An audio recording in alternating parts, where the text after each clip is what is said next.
को मुख्यमंत्री परामर्श व्यवहार रे परिवर्तन कर थाना को आसुवा लोक उत्तम व्यवहार सह न्याय दियो। जो थाना अधिकारी कथा शुणुना नियाजिबो कार्यानुष्ठान। राज्यर 14टी थानार नूतन कोठा शुभारंभ करिसेंती मुख्यमंत्री मोहन चरण माझी। विधायक थिबा बेले पुलिस तांको प्रति केमिति व्यवहार करिथिला से कथा से बखाणी थिले। मुख्यमंत्री कहिथिले विधायक थिबा बेले 2019 रे तांकु केन्दुझर आईआईसी दुर्व्यवहार करथिले। गेट आउट कहिथिले। तेनु पुलिस व्यवहार परिवर्तन करू। साधारण लोक सेवा देवा पुलिस काम। कहार चापरे पड़ी पुलिस व्यवहार करने उचित। थाना को आसिले पानी चा दे सम्मान दे अभियोग शुणा दरकार। से भुक्तभोगी बोली कहते। तेणु आगकू सेमिति एबे हेबो नाही। आगकू पुलिस बाहिनी शक्तिशाली हेबो। जो थाना एफआईआर नेबोनी सेठी आईआईसी सस्पेंड हेबो। केन्दुझर सदर थानार आईआईसी किभଳି भाବରେ मते दुर्व्यवहार करथिले, मते गेट आउट कहिथिले विधायक को। एणुकर ये प्रकार मनोभाव को परिहार करने आवश्यकता। इतने राजनीति करने आवश्यकता ना। मु कहार काम केते परिमाण रे करिबी न्याय देवी से तो भिन्न कथा अछि, तो सम्मान दे परिबा नै। आम पुलिस विभाग रो जदी एमिति हबो विधायक को उपस्थिति रे विधायक कहला परे साधारण जनता कथा किए पचार। ये परिस्थिति विगत दिन रे थिला 24 बजिया पूर्व।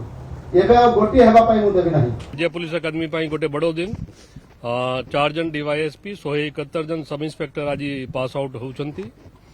अपन माने जानछंती हमर थाना रे सब इंस्पेक्टर मानारा बहुत अभाव रही छी, वैकेंसी बहुत रही छी। जो हमर इन्वेस्टिगेशन और maintenance of law and order अछि सेतरे निश्चय इंप्रूवमेंट आसीबो।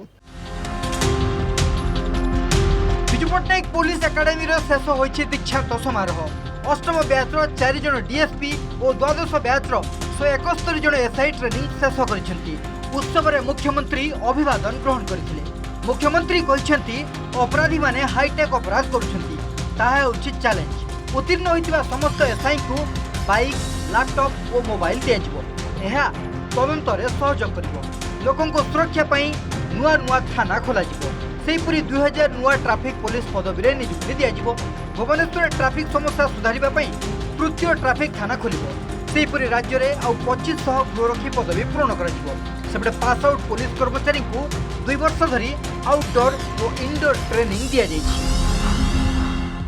राज्य सरकार निर्देश पर 609 सब इंस्पेक्टर, 253 सब इंस्पेक्टर सशस्त्र, 405 ड्राइवर पदवी पूरण नियुक्ति प्रक्रिया जारी रही एवं यह विभिन्न जिले में खाली पड़ा विभिन्न जिला मानक 2845 आपंकर कनेस्टेबल, 300 कनेस्टेबल कम्युनिकेशन पदवी पूरण निमंते सरकार पदक्षेप नेउछंती। विभिन्न प्रकार इंडोर सब्जेक्ट तालीम दिया जाइछि, आउटडोर सब्जेक्ट तालीम दिया जाइछि, कमांडो ट्रेनिंग मध्य दिया जाइछि एवं नुआ एज क्राइम जोगुड़ाक रही फॉर एग्जांपल साइबर क्राइम ता ऊपर तालीम दिया जाइछि। महिला शिशु जो समस्या रही से तार अनुसंधान केमती करेंगे से तालीम दि जाइछि।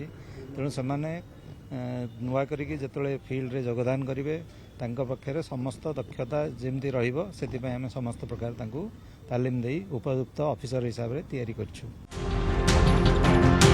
कृतकार्य होइतिबा 171 जन एसआई मध्य 40 जन महिला अछंती।